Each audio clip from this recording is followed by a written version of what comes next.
Blog Talk Radio. Welcome to the War Room. We got Dev, Kill, Jimmy, PJ, B. Austin, the Hot Block Commander. How you want it in the 1 or 2 hour show to keep the brain running with the premise to talk sports on a national level. Bold with the topic, sorta like the rebels. When it's game time, they like the Fab Five during prime time. Sports conglomerates speak their minds a little bit. For sports medicine and sports veterans and greats. The 4 for 26 saw the war in Kuwait. It's the War Room with 5 nights at the round table. 5 Philly guys diversified and educated.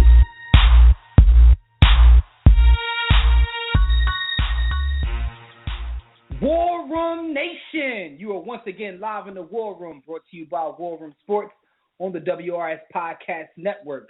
I'm Jimmy the Blueprint Williams, and I'm at the round table as usual with the Bull B. Austin. This episode will recap Week 6 of the NFL season and preview the action of Week 7, including some college football with Fred Perdue. College football was crazy this week, so I'm pretty sure it's going to be crazy when Fred Perdue calls in. Shout out to Tobias. We're going to talk about the situation at Louisville. If you don't know what that is, you got to tune in to hear us talk about that. Of course, Lamar Odom, he's awake, so now it's time to get these memes off. We got a whole lot we're going to talk about. Keep it locked right in the War Room and get on a live conversation. You can join us right now in the JW Philly Realty chat room. That's at blogtalkradio.com/the War Room. You can also hit us up, Facebook, Twitter. I got IG open. Everything is at War Room Sports. You can also call us directly in about 40 minutes when we open up the Digital Extreme Technologies hotline. That number is 323-410-0012. Before we get started, I have to remind you, as always, to check out our entire podcast network. Make it a part of your daily routine. When you're at work, your boss getting on your nerves, you can sit at your desk and just listen to the podcast network and enjoy what we're bringing to you. When we're not live on the air, you just visit warroomsports.com and you can click on the podcast network tab. If you have our mobile app, which you probably should at this point, which is iPhone as well as Android, you can hear our podcast network there. Or go to iTunes and look up the War Room Sports Podcast Network. While you're on iTunes, don't forget to rate, subscribe on iTunes if that's that's what you use. Subscribe there. If you have an iPhone, they have a little podcast button. Some of you probably don't even use it. Use that app. Look up War Room Sports Podcast Network. Look up the War Room. Stay in tune to everything we do. You can also listen to all of our shows archived. After every show, we archive it, our shows as well as everything on the podcast network. That includes this show, The War Room, The Broad Street Line with Roy and Chris, Tissue and the Tape, Hip Hop Show with Phil and Savad and their crew, After Further Review with the Mayor, the No Look Pass podcast with Frank and Andy, a new one, which is amazing, and a whole lot more. You can also check the listings at fatsradio.com, PHATZradio.com, for all of our sports shows, as we're also syndicated over there. And that includes this show, The War Room, which airs over there a few times per week. Now the business is out of the way, B. Austin, man. Back to the Future Day was yesterday, and now everything that happened in those classic movies is now in the past, and it's lost some of its steam. So what do you think about that, good brother? B. Austin. I don't know what happened to the boy B. Austin. He was just sitting there chopping it up with me. I'll tell you what, though. Back to the Future Day definitely was yesterday, and they showed the movies all day long on multiple stations, and it was getting on my damn nerves. Like, I love the movie. I think it's a classic movie. I watched it myself, but, they was drawing yesterday. Yo, B, I was actually. I was actually. Cool, man, don't get in trolleys once the show start, man. Oh, my gosh, man. She was under the table doing something special. No, Back to the Future Day is it's kind of funny because when that movie came out, we were all young kids, and I kind of think about it like, wow, how old are we? Because now that's like a classic. That's like, but I will say this: I hope them shoes come out, though. I do hope them shoes. I mean, no, they've come out in different forms, and they still. My whole thing was the biggest thing to me was like the hoverboard. I always wanted the hoverboard. Yeah. And because of everything that's been happening, they have these bootleg hoverboards which have wheels, which isn't the same. It's not the same thing, man. Not the same. Not the same sandwich. Yeah. So, but my man Arda, shout out to Arda. He sent me a link yesterday and had me reading about the real hoverboards. They actually tried to make them, and people died in the process of trying to make those hoverboards, which is why they never got released. Yeah, it was kind of dangerous because they were trying to make the same ones from the movie, which actually I can see that. Yeah, so I was reading that. I was like, okay, so I see why we didn't get to that point. You know what I mean? So, it is what it is, man. We got a lot of sports to talk about, man. So let's just jump right into it. First thing that we have to talk about is what happened while you were on the grind, and as usual, while you were on the grind is brought to you by DirecTV. If you like a better TV experience than cable has to offer, which includes the NFL Sunday Ticket, go to our website, warroomsports.com. Click on that DirecTV logo and get a better TV experience than you currently have. Because if you have cable, you don't get everything DirecTV has. Specifically, if you're an NFL fan, you got to get DirecTV just to have the Sunday Ticket. Again, go to warroomsports.com. You'll see the DirecTV logo. Click on that. And, you can get the hookup because that's what we do. We give out the hookups here. We love the hookup. Holla if you hear me. Man. So now it's time to talk about what happened while they were on the grind. Oh man, your man Thabo Sefolosha is suing NYC and the NYPD for $50 million. And I find this interesting because, I saw the story a couple places. It's not enough. I saw the story a couple places, but I saw the story a whole lot more when he was going in the can. You know what I'm saying? And it could have also made his team lose in the playoffs. It could be argued. What do you think about this whole story, beloved? First of all, I want to say that that's not enough money. It's time for citizens to stand up and make our law enforcement, our legislature, our judicial system accountable to those that they truly work for. And so I applaud Thabo. He's going through the process.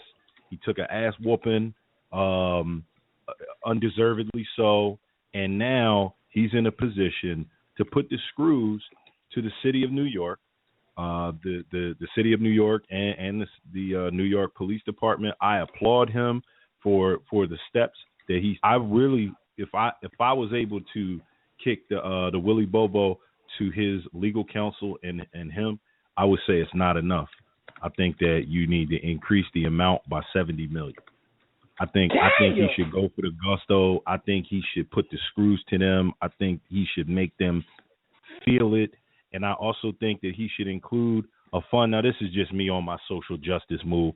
I think he should include a fund where a portion of that money goes to victims all over the country, and goes to advocate for victims of police brutality, irregardless of creed, color, and race.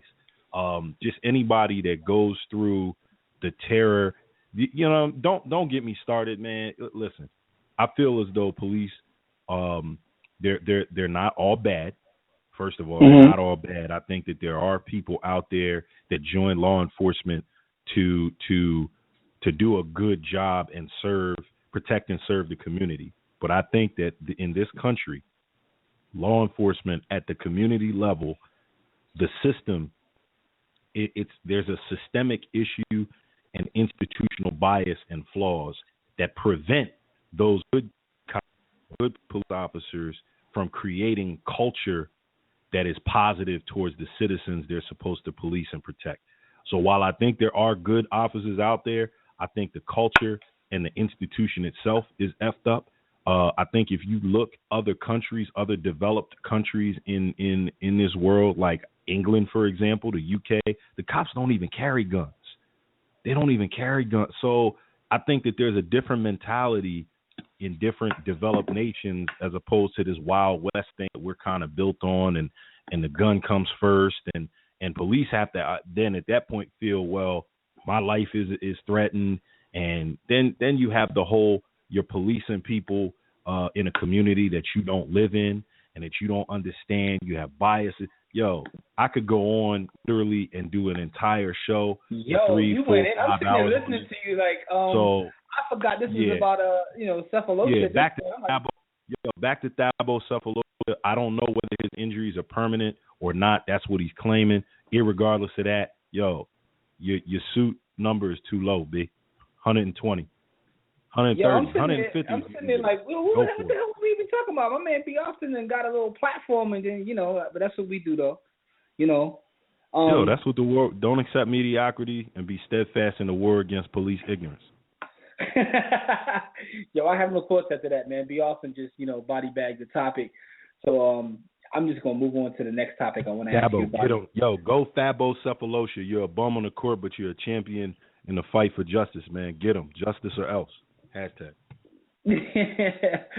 Listen, man, the 4 letters, as we call it, man, ESPN.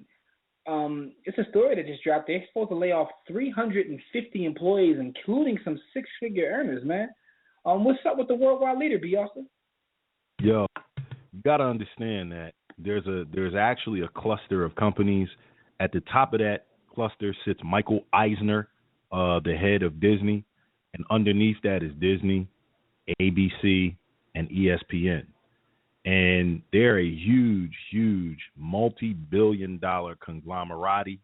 And what they're doing really is they looked at the 2016 budget, and the word came down from the power be at Disney to ESPN, and they say, yo, y'all got to cut your budget for 2016 by $100 million. Oh, yeah, and guess what? You got to cut your budget for 2017 by $250 million.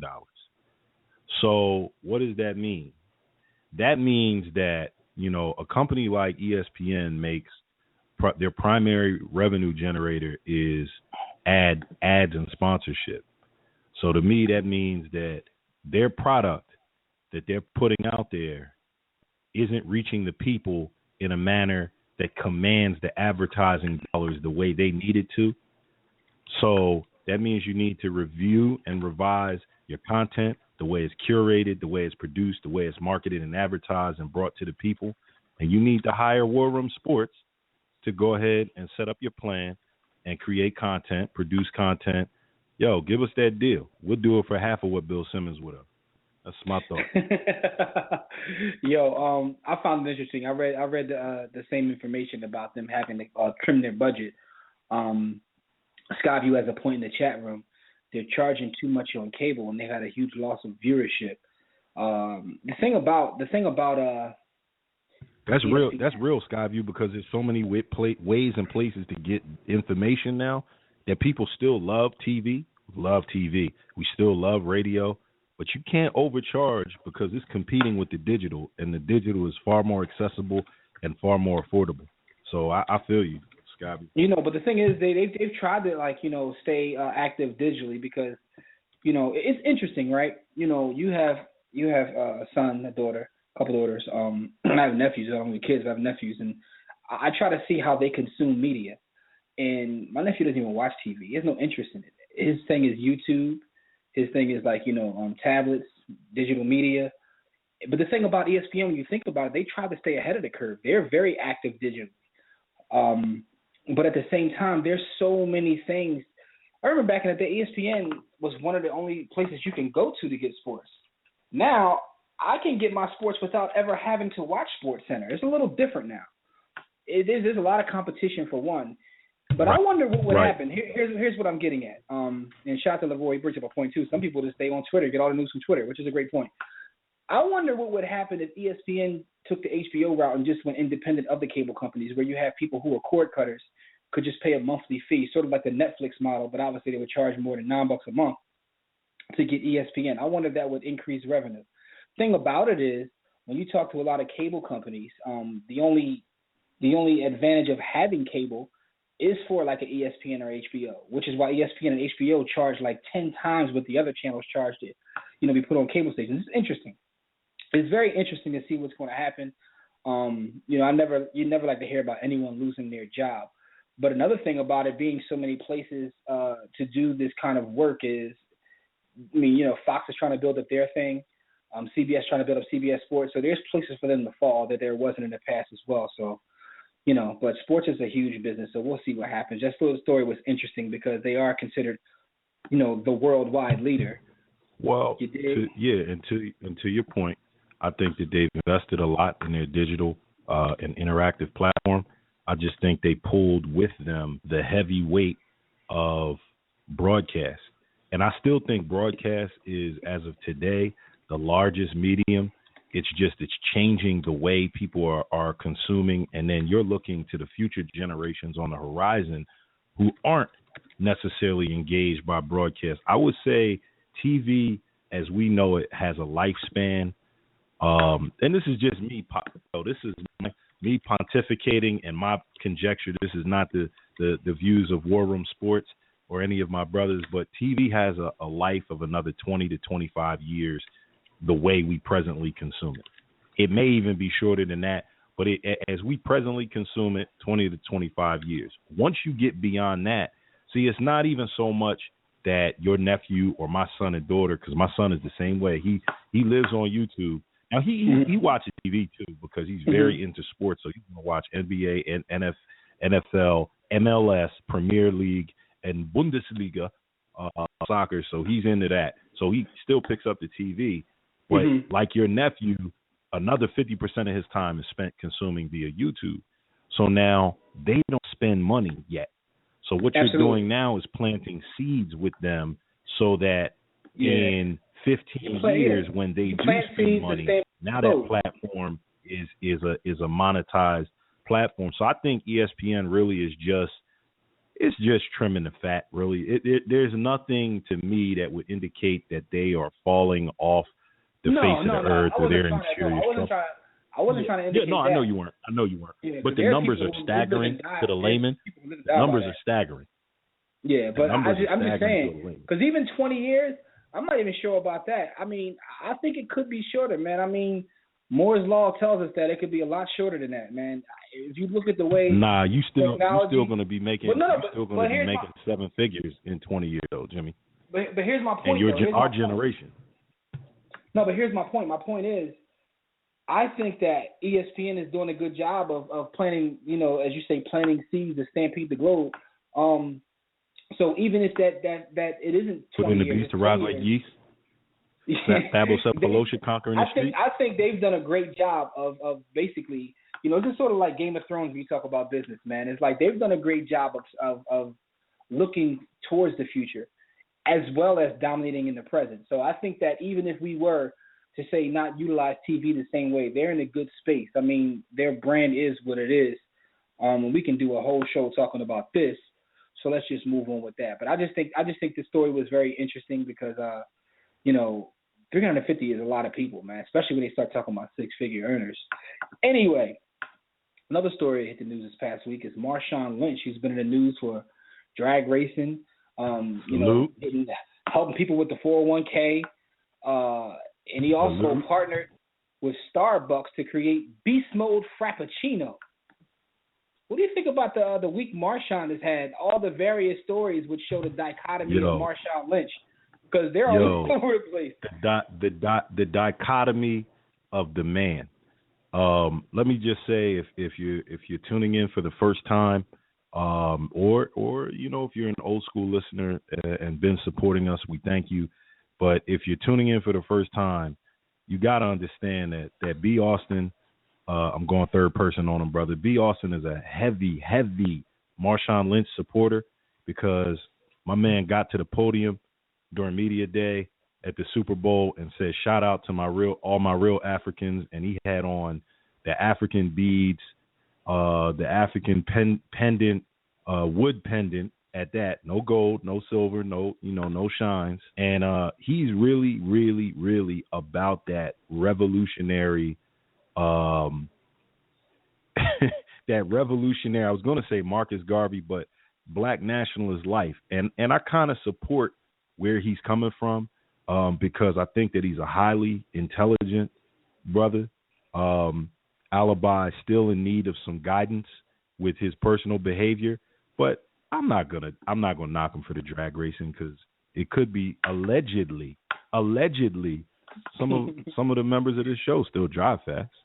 So allegedly. But allegedly. But I just found it interesting because in our chat room the word says Marshawn loves the spotlight. What I found funny about Marshawn is he's at this point damn near a household name. My man got the commercial. He does. I was here the whole time. I was here. But anyway, I found it interesting that he became a household name by speaking less. That's amazing. That's amazing. I love it. I'm about that action, ball. You know what I mean? Yo, like, I'm trying. A Marshawn Lynch show may be coming. At least a segment of 15 minutes of quotables, because that's all it would be. Is just 15 minutes of quotables. It wouldn't be Bro, I much was here else. the whole time. Yeah, but I just found that interesting. What do you think about the story of him helping his teammates with their 401k? I love it because it showed again the dichotomy of the man. I perceive him to be intelligent. I do. I perceive him to be highly intelligent, so it doesn't surprise me that he's able to give financial, we won't call it financial advice, but he's able to give financial information to his teammates that, you know, when you look at him, if you buy into the stereotype of the black athlete in the NFL or in the NBA, obviously, you know, you may, if you're judging a book by its cover, you may find it surprising. But for me, I'm not surprised at all. I'm not surprised at all that he's sharp with the finances. Yeah, it's funny, though, because we have a way of looking at athletes in general as, like, dumb jocks. You know what I mean? So anytime you hear about an athlete that does anything outside of the court most field, of them are. we're shocked. You know what I mean? Because a lot of them aren't. Like you said, you know, and then when you add his race into the mix, you add that into the mix now, man, double whammy. A black athlete, you know. Because historically, black people are considered not necessarily financially savvy or financially literate.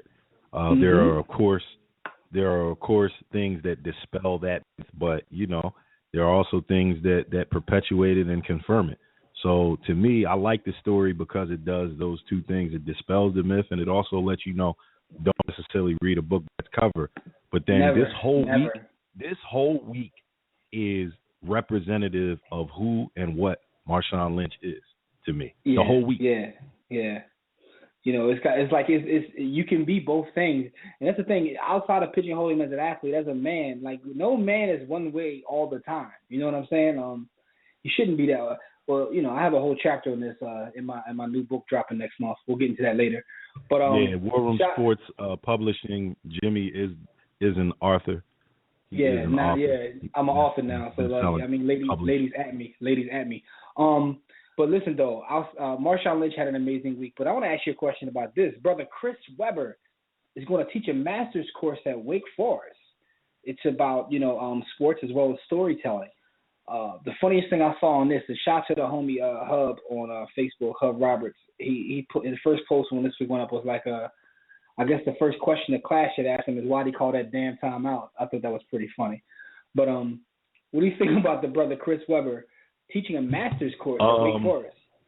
I'm gonna go a couple ways with this. Number one, salute to you, Chris Webber, because typically, I'm in a position that I like to slander you because of what you did when you got to Philadelphia and played for my Sixers. But first, we're gonna give you this applause. Chris Webber is another one of those black athletes that dispels the myth of just a dumb jock. He's a highly articulate, highly intelligent brother. He doesn't have much stage presence, so definitely get him off of TNT during the games because he puts you to sleep. But he is highly intelligent, so this doesn't shock me or surprise me. He's heavily involved in hip hop culture, and when I say hip hop culture, I want to take you far beyond just rap music or what's mainstream pop culture now, because hip hop is sellable as pop culture. Like, he's really into the art form. He's deep into the art form. He's well read, well versed, sharp dude. So I'm not surprised by this at all. But being the guys that we are, as both studious academic, I would probably take the class, be able to sit in the top and say, time out. Couple things, man. First off, rap is not pop. If you call it that, then stop. Word to the prophet Q-Tip. But Chris Webber is one of these guys who carries himself a certain way. A lot of people believe he's articulate. I know he's a heavy reader, a philosopher, what have you. But it's funny because I just read the Jalen Rose book. I just read that whole book in a week, and I'm not gonna hold you, man. After reading that book, it makes you look at Chris Webber with the Stuart Scott side eye, because and some of the things that Jalen pointed out were wait. I know factual. Jimmy, real quick. His character is still suspect. Like as a man, his character is suspect. Go ahead. Yeah. Rest in peace to Big Money Ed. That's all I gotta say, man. But I think it's still, man, it's a beautiful thing for the culture. When I speak of culture, I'm talking about hip hop culture, basketball culture.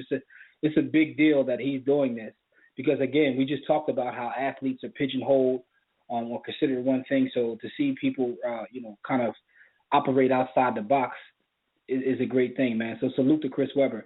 And another thing about this story, which is funny, is because I've seen people online, wow, would they do this? They don't understand that colleges are businesses, specifically in 2015. Yeah, that's going to bring a ton of money. If you think it's just about educating kids, then you're out of your mind. And the one thing I know from going to several universities, HBCUs, I went to, regular private institutions. PWI. I went to the PWIs, you know what I'm saying? I got several degrees, but that's either here nor there. I'm still 6 figures in debt, but that's either here nor there. But having gone to several universities, right, the one thing I can tell you is when you have someone who's quote-unquote a celebrity, or even these guys who become, public intellectuals, like, say, a Cornel West or Michael Eric Dyson, when they put their classes up and people get to sign up for classes, those joints fill up so fast and draw so much attention. It's why you see a guy like a Bun B at a college or a Chris Webber at a college. It's good business. But on the flip side, it's good business for said person, because Chris Webber is going to leave this experience saying, hey, I'm a professor at, Wake Forest. It's why you see it. Adjunct professor. So basically, like, if I'm hearing you correctly, at some point in time, at least 2 of the 5 brothers that make up the core of War Room Sports will be teaching some classes at a college near you. Listen, man. Is that what we're telling the public? We already got Doc Bay on the team, who's a PhD. I got a double, but we ain't gonna get into that. But I'm just saying, like, I've already taught, but not at Wake Forest, not at that level. I'm not gonna sit there and lie about that. Not at that level. I'm not talking about teaching toots. Well, we can get into that too. Like, in terms of teaching a young lady. Never mind. Let's move on from this story, because I see where you about to take this. But the bottom line is, it's a business, but it's a beautiful thing for Chris Webber, and it's also a good thing for the culture, man, because, having an athlete, when you see athletes who carry themselves a certain way, it's good for the culture. Like when I see like Kareem Abdul-Jabbar write multiple books, or even now Tough Shoes has written a book. When you see Marshawn doing some of the things he's doing, and also, Marshawn is a different athlete, because we just talked about the dichotomy of Marshawn Lynch. But when you see athletes operate outside the box, I think it's always a good thing. You know what I mean? So salute to Chris Webber. With that, all that being said, salute to Chris Webber. Let's talk about another athlete in the NBA. John Henson was racially profiled at a jewelry store. He put up the picture of the store on his IG page and told the story of how they didn't even let him in the jewelry store. Now, this is a man with a $44 million contract. They called the cops on him. The cops came and asked him questions about his luxury vehicle and also why he was out there. And he had to basically explain that he's in the NBA. But the funniest thing to me about this whole story, B. Austin, is, my man is 6'10", 6'11", somewhere around there. Like, you think he was coming in to rob you at a 6'11"? Like, He couldn't get away. He fit the description. I found that to be the funniest part of this whole story, man. The thing about it is that story got a lot of negative attention. And that's the thing about the way that the world operates in 2015. He put that IG post up. The store was active on social media. Their mentions went straight to hell. Their Yelp review went from like 4 stars to 1 star. So, in essence, the ish hit the fan for them in terms of on a social media level. I just found it interesting that, a 6'10" What's black more man important than social media today? We got to get these memes off. We here for these memes. Yeah. We're here for these memes. And if anybody wants to have a meme war with at JW the Blueprint, we can get it in. Or at Thought Epiphany on Twitter. We does that meme war thing. About that meme, like, I'm just saying, like, man, I found this story to be like a little comical. It's sad but comical. My man is like, he's a giant, pause. But you're gonna not Come on, man. And they missed out on a guy who could have possibly spent a lot of money with them. For me, you know, the systemic. I got to go back to that word. That's my word for the systemic bias and institutional racism that exists in this country is constantly on the forefront of a black person's existence. Now, some of us are delusional. Some of us are just really, really tired of having the dialogue and conversation, just as some white people are tired of having the dialogue and conversation because they feel in their mind, well, I don't personally hate black people. I don't have a problem with black people. I don't do this to them. But because it's a system, think of the words I've used, system and institution, the true issues have never been acknowledged, not properly anyway, and have never been dealt with. So now these are, again, seeds coming home to roost. And things like this don't shock me. They don't upset me. In fact, much like yourself, I get a giggle and a chuckle out of them because the same people that will go to the nth degree to tell you that we're post-racial in a post-racial society or that things are so much better, they've really had to eat crow over the last, I'd say, 4 years with social media, because I think that while social media has its ups and social media is a tool, it's neither good nor bad. One of the goods that comes out of the use of this tool is it's a barometer. It's a temperature taker of society and where we are as a society. And this is one of those stories where John Henson now has been able to become essentially a social activist and a social tool in showing where we are with institutional racism and systemic bias towards the black male. So applause to him, of course. Shout out to him for doing what, he has a platform to do. And because of him being a professional athlete, I don't know that he's consciously taking a stand, but he becomes a representation of what's going on, and he's kind of trumpeting it. So salute to him. We definitely got to give him the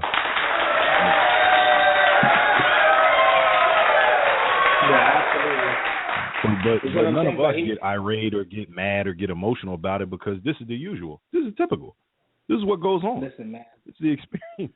Yeah, this is every day. Yeah, absolutely. I don't move off emotion. I move off strategy, man. Like it says in the 48 Laws of Power. But that's neither here nor there, man. Just thought that story is very interesting, man. Another story, a little positive, amidst all this BS. T-Mac, Tracy McGrady. He creates a new HBCU funding campaign. Starts off by donating 6 figures himself. And trying to raise money for all of the HBCUs in the country. I know that, you're Howard University, the Mecca as they call it. I'm also a product of HBCU, Lincoln University. So, I took a lot of pride and joy when I saw this because HBCUs today don't get the attention they probably deserve, and a lot of them are struggling. So I thought this was dope by T-Mac, especially considering he's a guy that didn't even go to college. You know what I mean? Yo. Before I say anything, to T-Mac, man.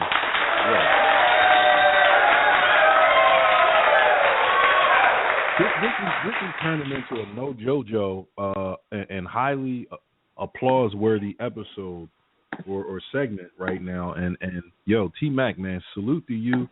We talked about your eye. We've talked about your need for attention. We've talked about you making them comments to Baron Davis in the playoffs. But, man, this is a major, major, major positive step. And I really appreciate that, brother, for doing that, man, because HBCUs are in a bad way. And as you can see, as we talk about institutional racism and systemic bias, I think now more than ever, black folks in this country need an educational and academic system now more than ever. So, but you talk about systematic, right? A lot of it is our fault. Not saying me or you particularly, but the people who have attended these institutions, alumni association. Because the school is only as strong as its alumni. I was reading something interesting this week. It was 3 schools. It was Harvard, Yale, and it was another school. I can't think of which one it was. No. I'm sorry. It was Harvard and Princeton, not Yale. Yale wasn't in. It was Harvard, Penn, and Princeton. And it was saying their endowments are so crazy that if you have a kid that gets accepted into the school and you make, say, less than $250,000, they have like a sliding scale where you can pay tuition of 10% of your income. So let's say that you make $1,000 a year, pay 10% of your income, and literally I'll send your kids to Harvard for that price. And the reason they're able to do that is because their endowment based upon their alumni is so crazy. They said there's 3 schools like that in the country. This is the article I was reading this past week. It has nothing to do with sports, but it has everything to do with what we're talking about in terms of alumni and how, you help the institution. And if you don't have money, you can always give time. But there's a lot of things you can do because, colleges, we talked earlier about them being businesses, but they do a lot for a community and a lot, for the people that go there. So for those listening who went to HBCU, step your game up. I just found it interesting to be also. I'm like, yo. Step your Harvard, donate Penn, game up. and Princeton, Harvard, Penn, and Princeton's alumni are so, like, the amount of give back that they have. Everything. People have donated, like, their nest egg upon retirement or death. Like, it's just crazy when you read the story about the amount of money these 3 institutions specifically have. I agree with you. I definitely agree with you, brother. But before we hang ourselves out to dry specifically, if you look at the alumni of those prestigious institutions, financially, I think you'll find that at least 90, probably 98% of their alumni are in the top 1% of earners in the world. I don't know that can be I have a counter for that too. It wouldn't be that way for HBCU, but it wasn't always that way. They actually kind of between, say, their network, because a lot of people, I have a lot of friends that have went to Harvard, and for them, it's not even about the education, because I've taken classes there. It's about the networks. So the thing is, they've actually built the network where they can build up to be that percentage. We just don't operate the same way. When I say we, I'm talking about those that have attended different types of institutions. You know what I mean? Like, I guess we don't have the University of Phoenix Burgundy Sox yet, but, we can work on that. And if y'all don't get that joke, step your life up. But real quick, though, be awesome. You said this was all about, happiness in terms of this while you were on the grind. To the NYPD. Yes. You should be ashamed of yourself, the way you carry yourself. Yeah. So I wondered that we on the same page, man.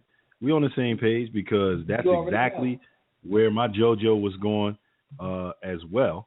But, listen, though, I need you to give some birthday shout-outs because we have Fred coming on soon. Before we get Fred on, though, the homie is holding on. Let's be honest here. Tobias wants to say a couple things about, his college team and all that before Fred comes on. We're still waiting for Fred.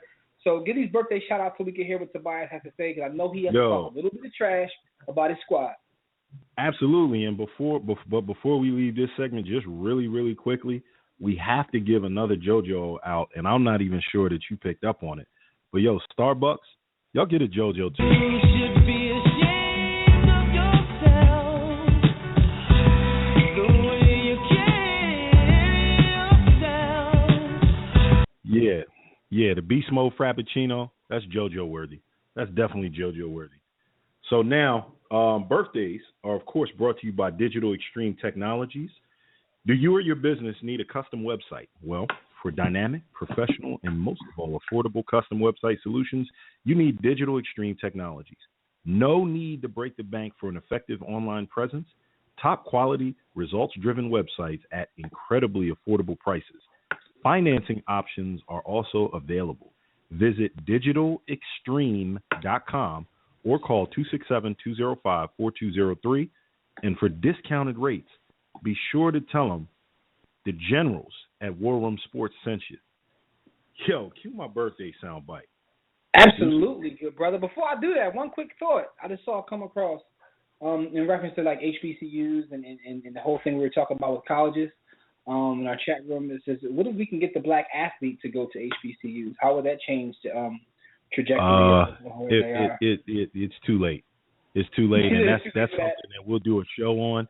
And actually, that's an Inside the War Room that's coming on warroomsportstv.com. So stay tuned for that, and we'll discuss why black athletes will forever, from now on, and actually for the last 40 years, go to predominantly white institutions in the United States of America.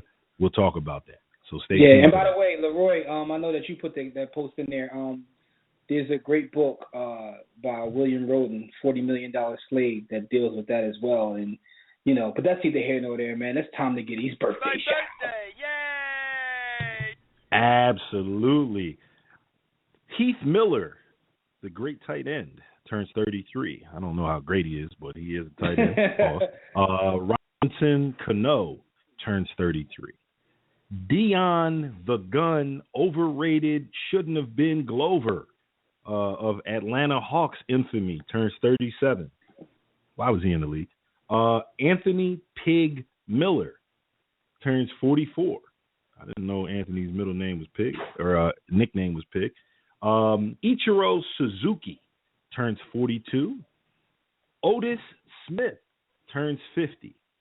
And Leonard Marshall turns 54. We'd like to give a nice, big War Room salute to all of these gentlemen on their birthday. Yay! Absolutely. We got Tobias who wants to come on. Fred is dialed up in, but I know Tobias is talking a little bit of trash to Fred before we bring on. But before we do, Tobias will bring you on right before we bring Fred on.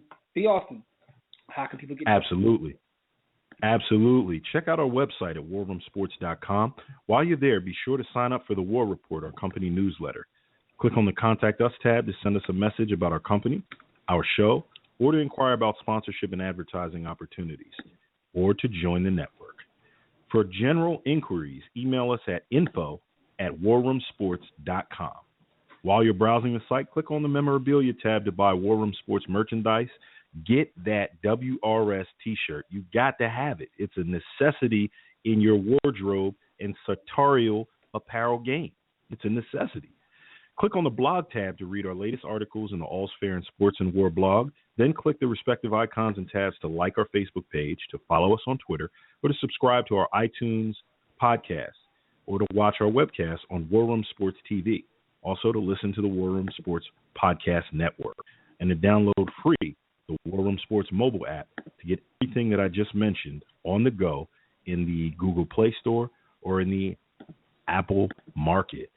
Join the JW Philly Realty chat room right now during the show at blogtalkradio.com/The War Room. To enter the chat room, just sign up for a free profile on Blog Talk Radio. If you don't want to create an account, you can simply sign in through Facebook or your Twitter account. And while you're at it, click follow to get updates and reminders about the show. We'll be taking questions and reading posts from Facebook, Twitter, Snapchat,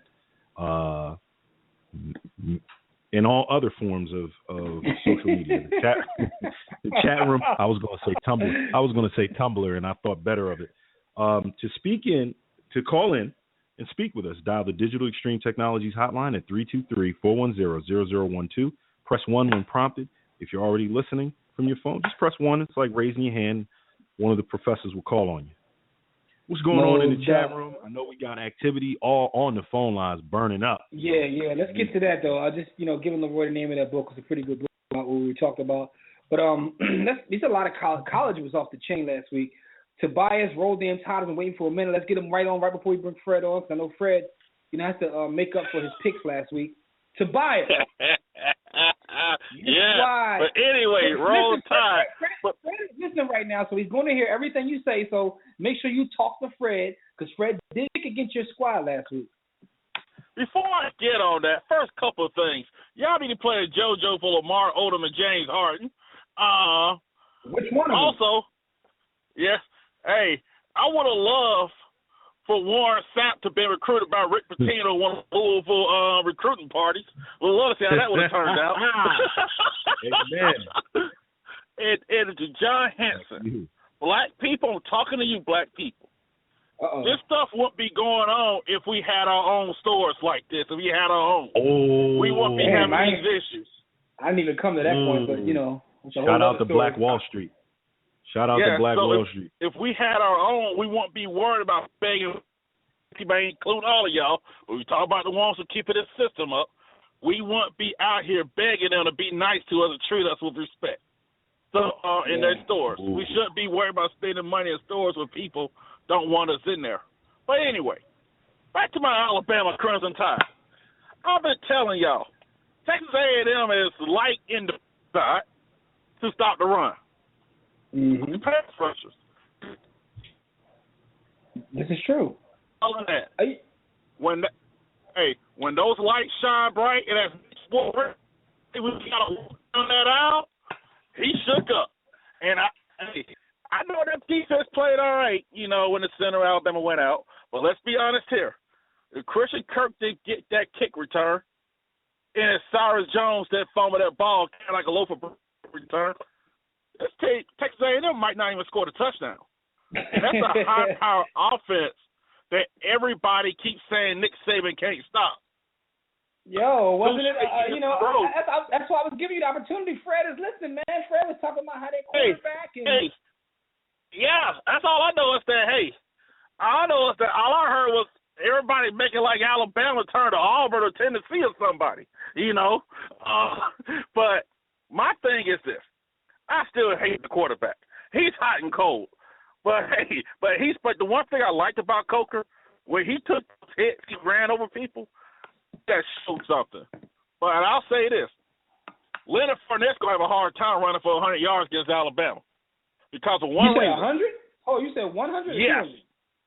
100. He ain't getting two. Because now he may get 100 if he gets a lot of carries because that quarterback is hot garbage. Yes, he made some big trick plays against Florida, but in that second half, when things got tight, he threw 13 yards in the second half. So if you think they just going to line up, run only against Alabama, it ain't happening. You might as well tell Les Miles to update his LinkedIn profile if you think that game plan is going to work. Okay. Yeah. All right, man, listen, and I'll say this before y'all get to Fred. We about to go to Fred. What do you want to say to Fred before we get you out of here, man? First thing, people gloss over all they want. He's a quitter. But also this.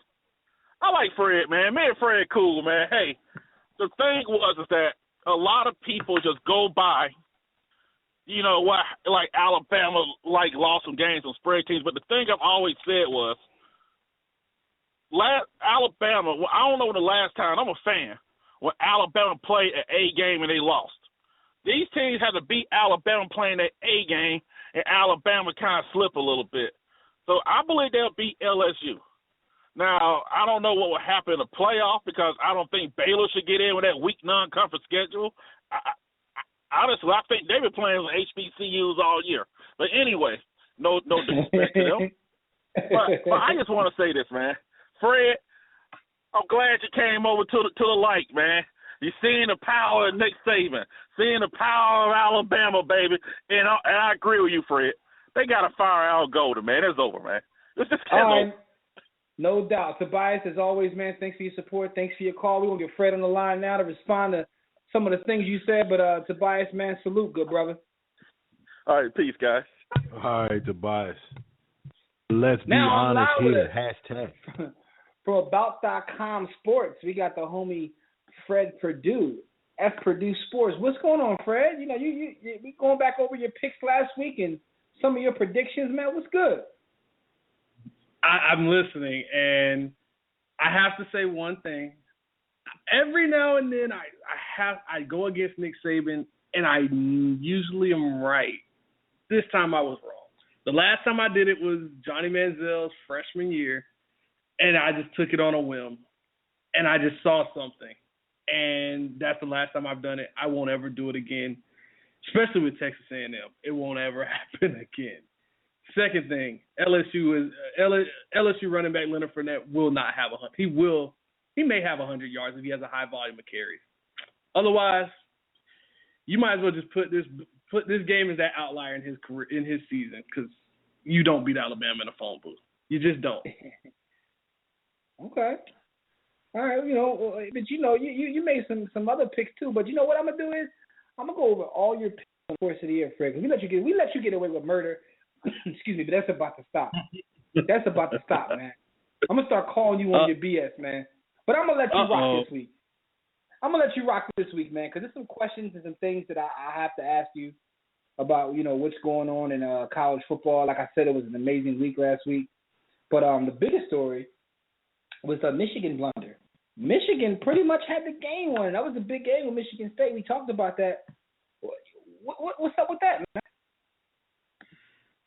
The punter simply wet himself, if that's the best way you can say it. Every rule you have for a punter at the end of a game when you're punting the ball off with no timeouts, no time left, he broke every single one of those rules. First off, he kept his eyes off the ball. He looked at the rush. We all know with no timeouts, you're not going to get a good kick. You're not going to get a line drive kick. It's going to be something high so you can get a good coverage of the kick. Michigan State selling out. You took your eye off the ball. First mistake. Second mistake, you tried to throw the ball, sling the ball, make a play on it, and you instead of just falling on it. Second mistake. Third mistake is trying to get up and tackle someone. Punters don't tackle anyone. They don't. These all resulted in a touchdown by Michigan State in a walk-off, punt 6. Sadly, I tweeted out with 10 seconds left right before. As soon as he snapped the ball, the tweet went out. Michigan is the best team in the country. Jim Harbaugh has turned this team around.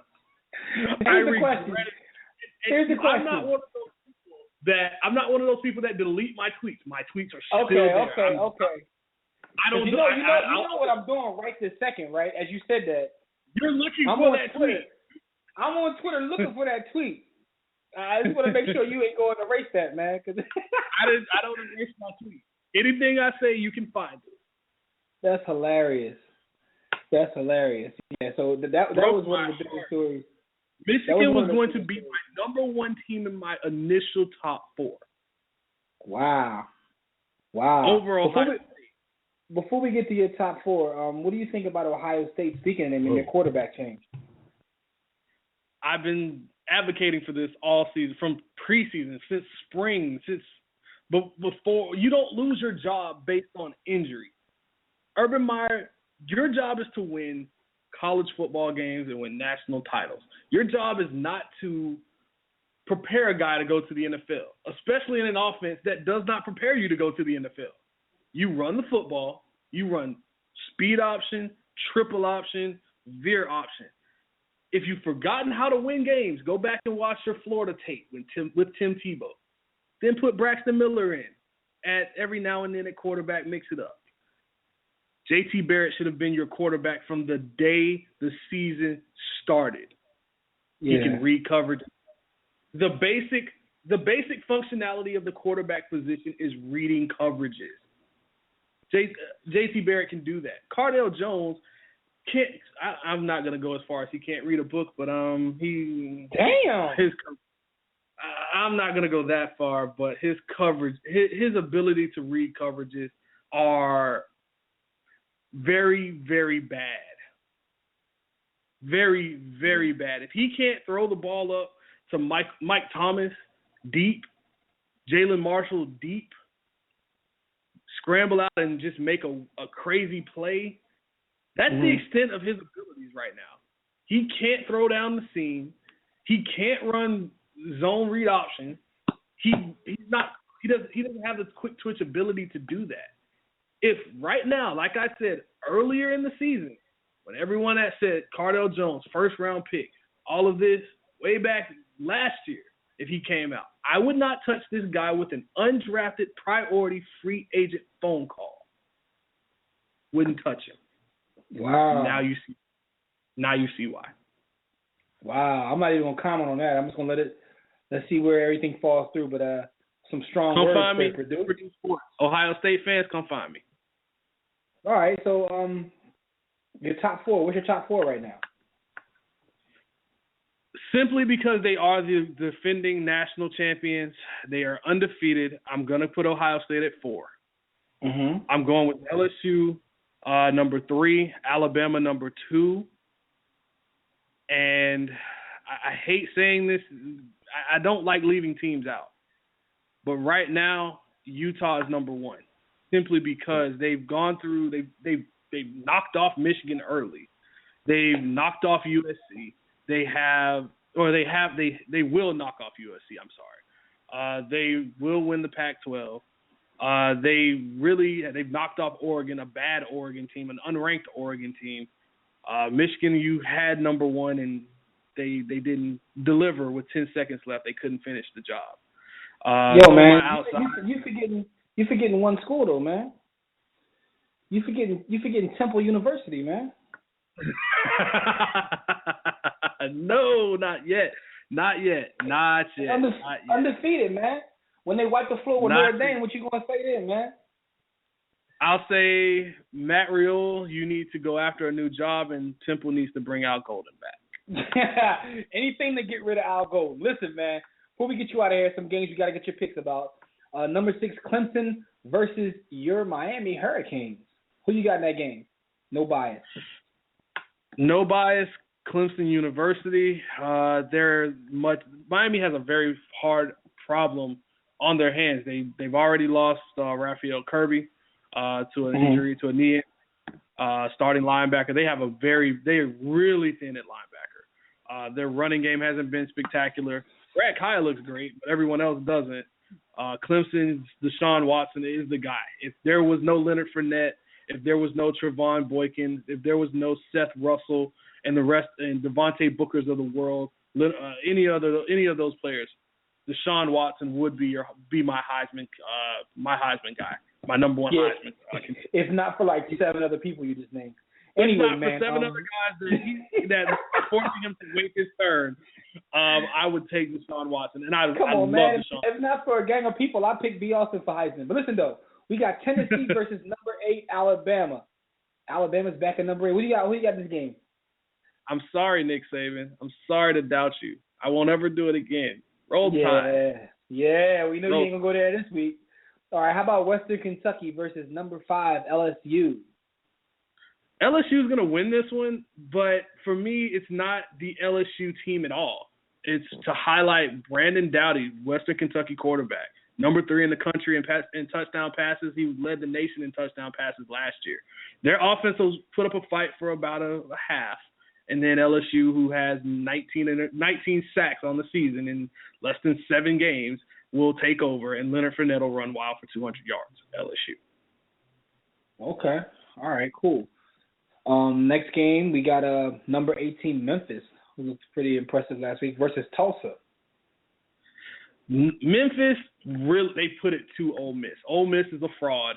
They beat Alabama on some five turnovers by Alabama and some lucky plays, some bad ref calls. Memphis has a quarterback. I have only seen him twice. He's 6'7", he's 245. He plays like he's 6'3", 220. He has a gun for an arm. B. Austin, watch this game. You will be impressed. I promise you. I don't promise much on quarterback. I'm very strict on my quarterback. I watched him play.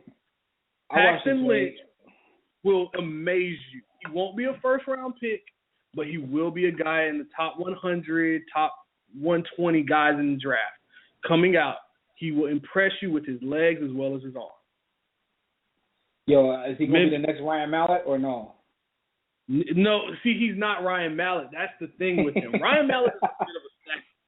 He's not Ryan Mallett. He reminds me a lot of what Bryce Petty should have been. He's a stronger armed Bryce Petty. Got you. All right. I see the analogy there. But I was impressed by watching Memphis play last week. All right, now last game. Number 15 Texas A&M, your team, versus number 24 Ole Miss. Ah, man, 2 teams that are coming off of big-time losses. I said Ole Miss is a fraud. I'm not coming off of that.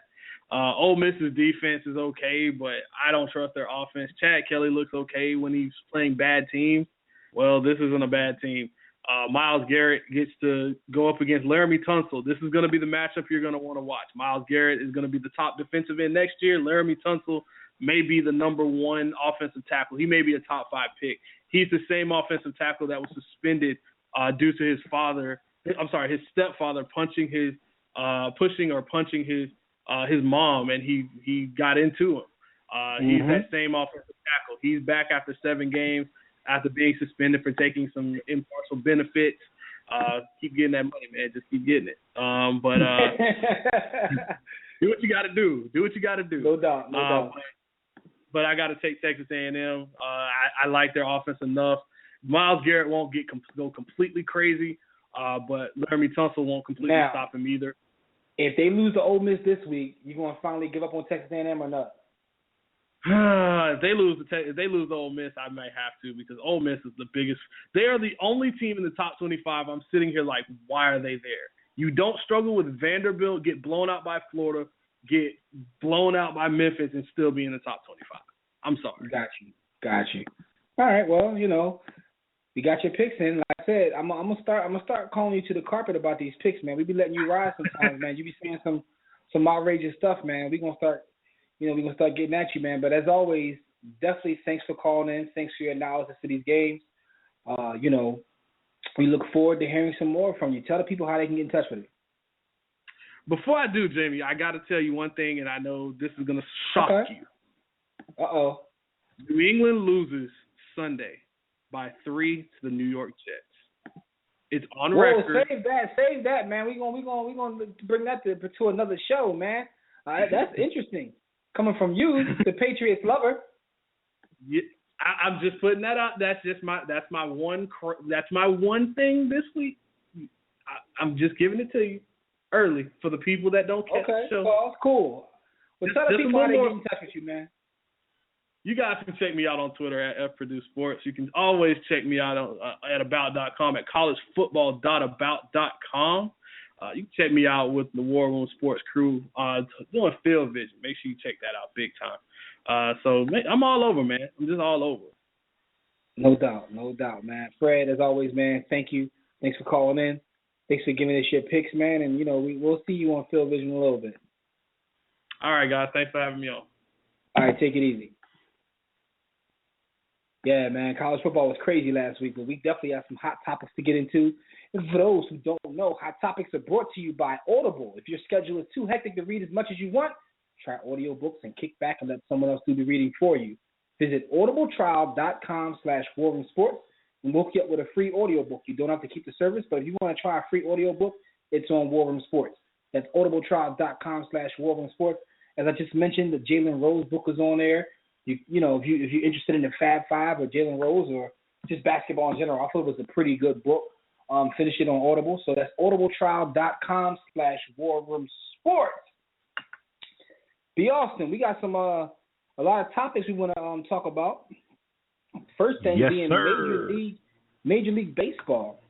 The Kansas City Royals, I got to hear Leroy's mouth, but the Kansas City Royals are up 3-2. So my question is there any chance for Toronto to come back to win the World Series? Can Toronto win games back-to-back? See what I did there? But anyway, can Toronto win the next 2 games in advance, man? I'm saying yes because, again, I don't want Leroy to be right, and I'm just basically. I'm hoping that the Blue Jays are charged up and that they are able to go back. I see what you did there. I see that. Yeah, and we cannot have the Royals because that would be bad for us, and we would have to hear Leroy, and so we're looking for the Royals to be more meek and go humbly into the night. Yeah. Beat that. I'm seeing what you're doing there, bars. But Casey Mack, just know I'm hating on you right now, man. But in the National League, the Mets sweep the Cubs to advance to the World Series. Back to the Future was wrong about the Cubs. So now we have the New York Mets representing the National League.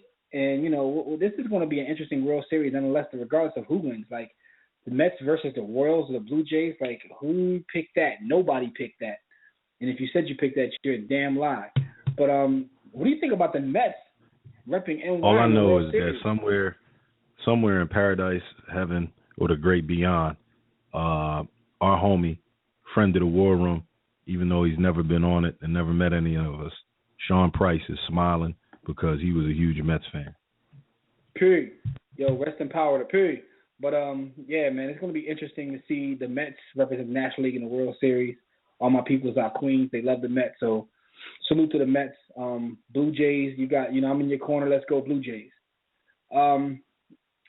Big story this week in college basketball. Louisville, they have a huge scandal on their hands, and it's based upon information that came out in Katina Powell's book. We call this in the war room the Toot scandal. She talks about different parties and things that had for recruits coming to Louisville. The funniest thing I saw with this is, shout out to Jalen Rose again. My man said when he was on his recruiting visit, if y'all wasn't giving him yams, he wasn't coming. So that was just part of how it went down. He said it straight up. Oh, like, if y'all wasn't hooking me up like that, then I wasn't coming. He asked up front. Oh man. Yeah, he said that. It's video of him saying that. Like, he said it, so I'm not making that up. But anyway, with all that being said, man, there's a couple of questions that come from this, man. First of all, Katina Powell, man, you violated on so many levels, man. Toot's got to have an honor code as well. But from the sports aspect, is Rick Pitino survived this because he had success with his program. He's a legendary college coach. And, these guys, they're pretty much the CEO of their organization. So right. Heavy is the head that wears the crown. But with that being said, there's no way you can know everything that goes on. How do you think this plays out with Rick Pitino? And what do you think about this whole story? First of all, I would like to send a great big to the young lady that went ahead and dropped that bomb. Because you are essentially that's what you are. As far as Pitino is concerned, I find it difficult to believe that he didn't understand that he was trying to run Tech U as opposed to Louisville. I'm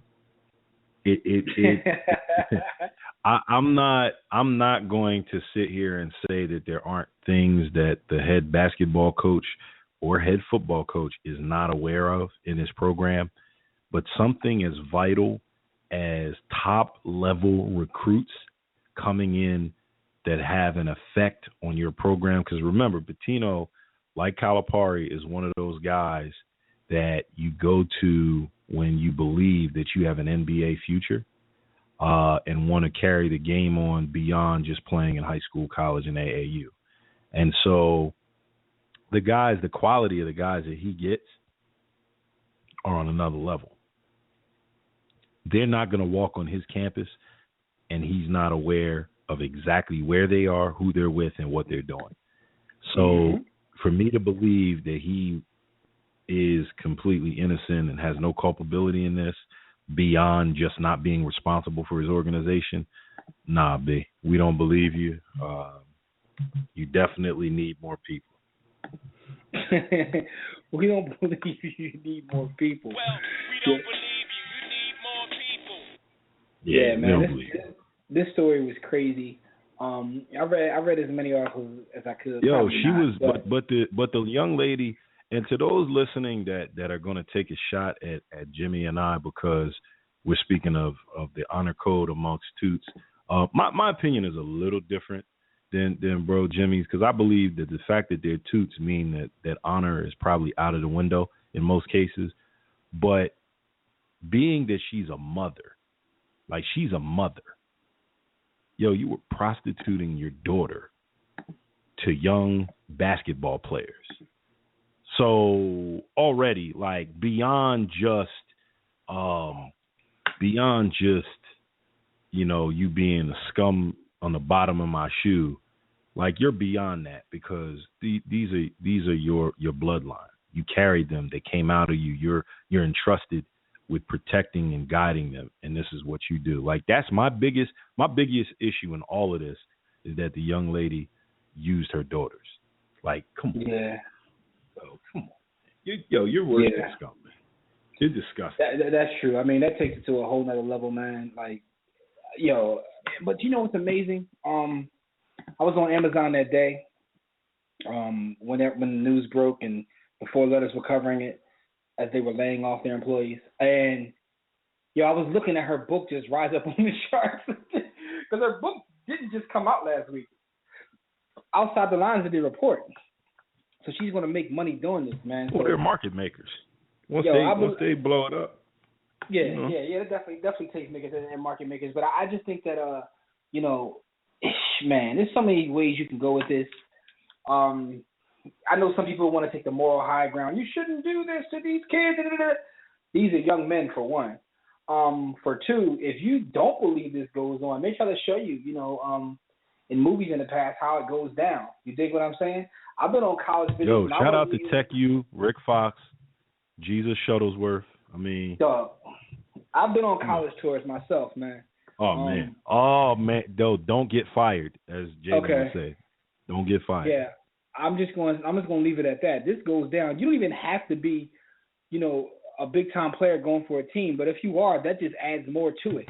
I'll do you one better. I was a collegiate athlete. Don't get fired. No doubt. My man B. Austin was definitely one of the best safeties in the country. If y'all don't know that, but so the bottom line is this, man. Like, it goes down, man.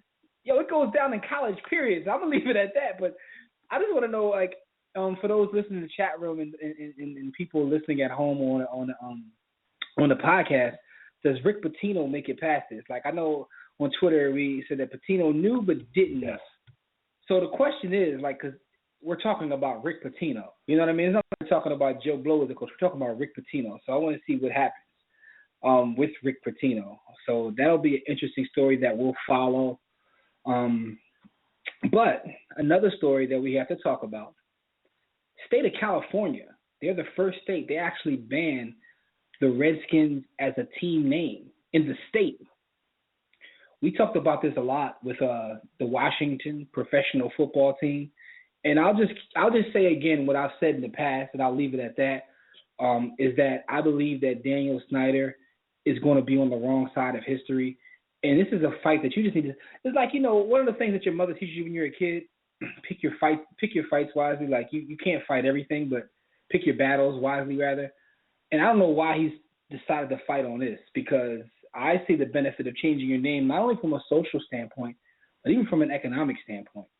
But he's going to fight on this, and California stepped to the plate and was like, no, not in this state. Do you see more states joining this bandwagon? And Of course. There's three things that I see in this that are going. I'm going to start with what I consider the negative. That's the air of being politically correct. So my problem with this is not that they're changing it, because, as you know, I'm advocating for change. I live in the Washington, D.C. area.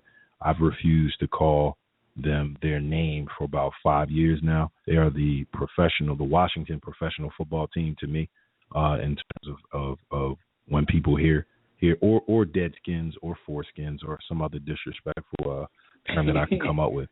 My problem with this is, is the motivation being politically correct, or is the motivation righting a wrong? And I know that from your perspective, Jimmy, you probably don't care in terms of what it is. The fact that it's happening is most important, but the motivation is important to me.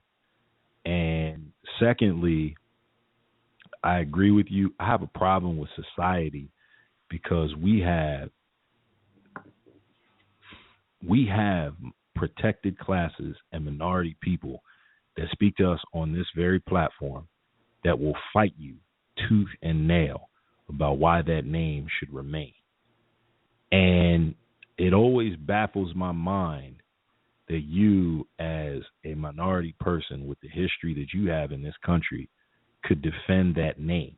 I don't even care if you don't stand up and advocate for changing it, but to be on the side of the originator of that, which isn't even Daniel Snyder, it's Marshall. It's George Marshall, I believe, is the reputed and known racist who created the team and created the name.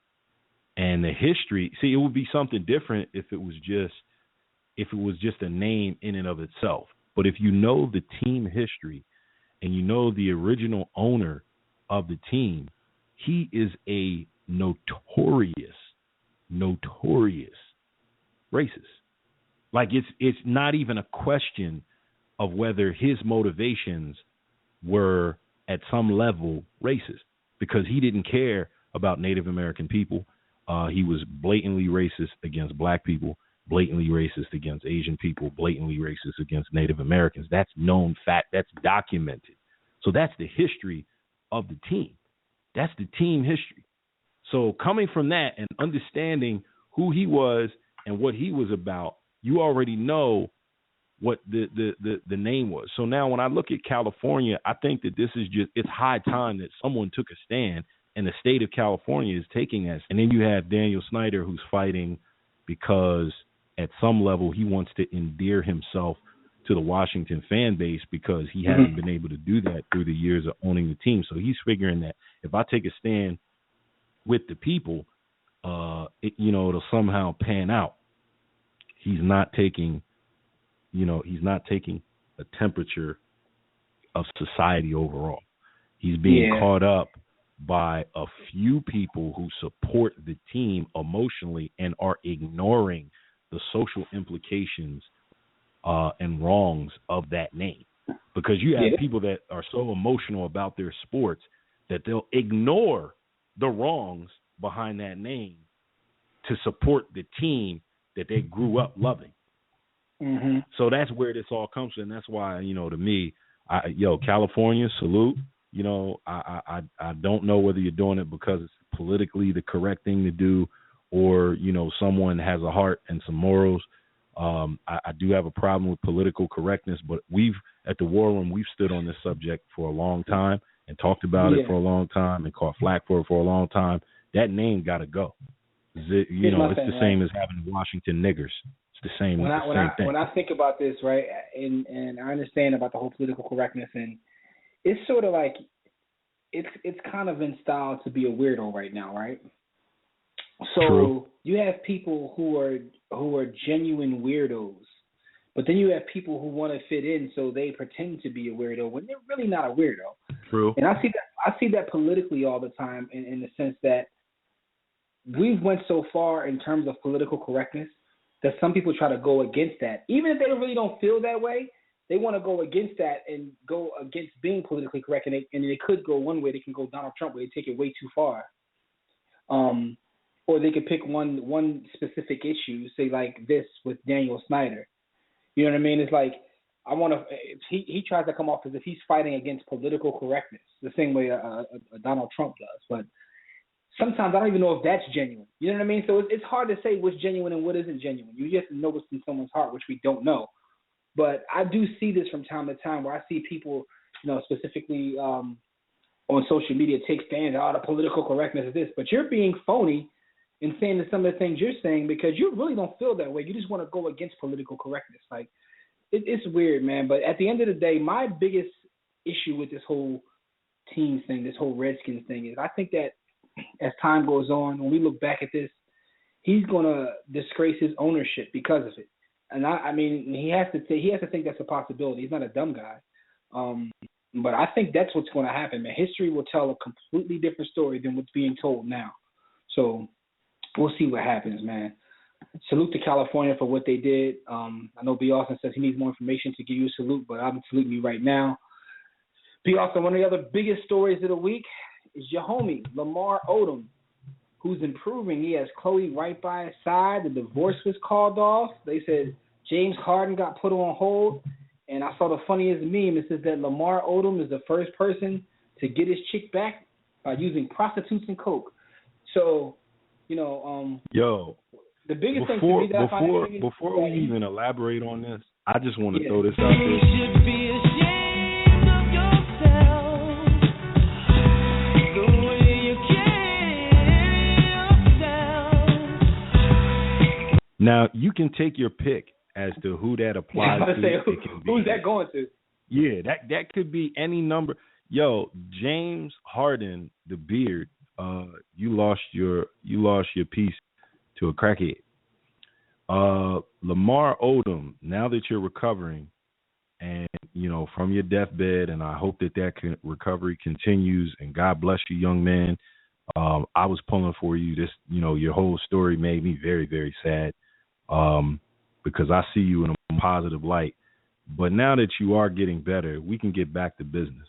You are a noodle for succumbing to some of what you succumbed to, man. I can't front. Listen, I understand the pressures. I understand, but you're a noodle, and I listen. I just found the whole thing interesting. How, people were talking trash about you calling this, now you're praying for him. That whole nine. It's like once my man came out that coma, it was like the gloves came off, the memes came out, the jokes came back, and I'm sitting there laughing like, yo, this is amazing, like amazing. I guess we don't want to talk about a man on his deathbed. Some people don't care and we'll talk about a man on his deathbed, but Lamar Odom literally escaped death. I actually saw the pictures of when he was unconscious, and my man looked like a corpse. He looked like he was already a corpse. Although that's not what Bob was taking pictures of him dying. The actual dude that owned the ranch, and he sold the pictures for a substantial amount of money. Sold the pictures? Yo, society's on the way to, never mind. Go ahead. Capitalism, beloved. That's what we live in, man. It's the American way, and man. And you know what? I'm contradicting myself because you got to get these memes off, yo. The memes got to come off, and the memes came back flying real crazy once my man got out of that coma. The whole thing with him and Chloe is crazy. I just hope that at this point he gets his house in order. And I'm not talking about just with him and his bird. I'm talking about just in general because he had no will or none of those things. And it was amazing to me to see that my man had a $50 million net worth even after all the drugging and tooting that he did. He still had a nice amount of change put up. So, I hope everything works out for Lamar. This is a crazy story. Everyone pretty much wrote him off, and my man is back in action, man. So salute to the doctors, and good luck to Lamar Odom on his road to recovery because he's not out the woods yet. He still has a lot of healing to do, a lot of rest. And James Harden, yo, like – your rep just went down the tall. Yo, you got to cut your beard off now, B. Yeah, you can't be a member of the beard gang like that. We don't get down like that. Cut your beard off, beloved. Nobody loses their bird to a head, man. Yo, man, cut your beard, yo. I'm calling cut for your it right beard now. off. That's all I'm saying. Cut your beard off, man. Yo, keep it at basketball. Your man Tristan Thompson and the Cavs agreed to a 5-year, $82 million deal for Tristan Thompson, beloved. $82 million for Tristan Thompson. 5 years, $82 million. I had to, say that and say it emphatically for you to understand that my man is getting $82 million. What did he do to the market? There's a couple of ways to look at this. So first of all, it gave me hope.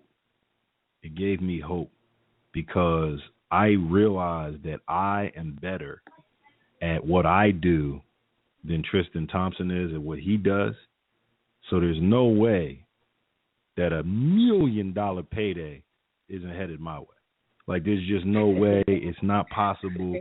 I'm better at the things that I do than he is at what he does, and he just got paid major 8 figures, close to 9. Yeah. The second thing is the market. I understand that there's 2 factors here. With the impending TV deal that's coming to the NBA, the revenue share is going to go way up, and the contracts. We're going to see someone come home with a 30 to 35, maybe even $40 million a year deal over multiple years within the next 3 to 4 years. And so what's happening is the marginal players are starting to cash in early because they don't want these guys. Like Tristan will probably never get a deal like this ever again because he averages 9 points and 10 rebounds. So 9 points and 10 rebounds can't command those type of dollars, but they're trying to situate these guys early to set up the LeBrons, the KDs, the Melos, the Kyries. So those guys are going to get astronomical deals coming in the next 2 years. Astronomical deals. You think those deals are going to be crazy, huh? Yeah, my man Boogie Cousins looks at Tristan Thompson getting 82. Yeah, he tweeted out. And he tweeted it out. And He tweeted like, "There's no way that you can't." Like now, you have to give Boogie. You have to give Boogie 5 years, 160, because he's twice as good. Like he's twice as talented, so you have to give him 5 years, 160. Not that he's worth it. Not that he's worth. To me, that deal should have gone to a guy like Boogie. And for me, just me personally, Tristan Thompson should get 5 years, $30 million max. Yeah. I think that's overpaying, but that's max. So they overpaid him by $52 million. So if you're going to give him 82, what are you going to give Anthony Davis? What are you going to give Boogie Cousins? What are you going to give Marc Gasol? What are you going to give Drummond? What are you going to give, Dwight Howard next time he's up? What are you going to give guys that really are good play? Yo, Tristan Thompson doesn't start. He's not the starter. Tristan Thompson will be on the – these dudes, because LeBron's agent said pay him, have just paid a bencher, a guy that comes off the pine. I was going to ask you. That was my question. Does this show the power? Does this show the power of LeBron? Because they do have the in part, it does. It shows that the power that he has, his agency has. I will say this: I'm never for the athlete turning down anything. So there's also a part of me that looks at Tristan Thompson and says, "Look, man, if they were going to pay me 33,000% more than I was worth to do my job, I'm taking it." So I encourage it. Hey, listen, you got a short window to make this type of money. Go for it, dog. We're still going to make these memes about you. We're still going to clown you. But at least as that's happening, you can smile and look at your bank account and know that you have way more money than most of the people talking about you. So I salute him and his agent in being able to get a deal like this done. I just know from a basketball standpoint and a business standpoint, you way overpaid for an asset. And it's going to set the market, and it's going to open up guys like Boogie Cousins when they come to negotiate. They're going to Boogie is a Richard head. So he's going to come in the meeting and set a Louis bag down on the table and say, fill this up with $160 million right now, because the guy that you just paid, the guy that got paid $82 million can't even practice for me. He can't simulate me in practice. He's not good at it. Boogie gonna walk in the door and be like, straight cash, homie. Yeah, why shouldn't he, man? Why shouldn't That's all he's going to say, man. Tristan Thompson got paid for losing. There's no one in the world that doesn't understand. And then you can go deeper, dog, because now you can go into the luxury tax implications. They have 14 guaranteed contracts right now. They are within $20 million of setting the record for luxury tax, which is $90 million that the Russian billionaire paid for that roster that he took on the floor in 2013, 2014 in Brooklyn. So they have a $70 million luxury tax bill in Cleveland. Cleveland ain't Brooklyn, B. Yeah, but the thing about it is, this is a LeBron effect. They feel like they got to do what they got to do to win now, because they saw him bounce and do what he had to do. Like, this is all a LeBron effect. The LeBron shifts entire economies, B. We got a call on the line. Let's see what he wants to talk about. Calling in from California, we got the homie Rob. Rob, what's really good? What's good, man? Yo, your boy Big Rob, a.k.a. Lights Out Eli, a.k.a., saying good job, Lamar. You know what I mean? Stay away from bunny ranchers, you know what I'm saying? Yo, no doubt, man. The Eagles got their W this week. What do you think about Tristan Thompson getting paid, man? My man Lamar was hanging out with Jax Teller. Man, no comment, man. I don't go to those. I don't pay. I never pay for some yams, man. The only thing I pay for is $8.99 for Netflix and chilling. But anyways, man, Tristan Thompson. That means you pay for it. You gonna pay for it? Hey, I already pay for Netflix. Hey, I already pay for Netflix already. Listen, man, I'm telling you. So you just have to come over, and she's paying gas money to see me. So, hey. Front all you want to, you paying one way or another. But anyway, man, what do you think about Tristan Thompson breaking the bank, man?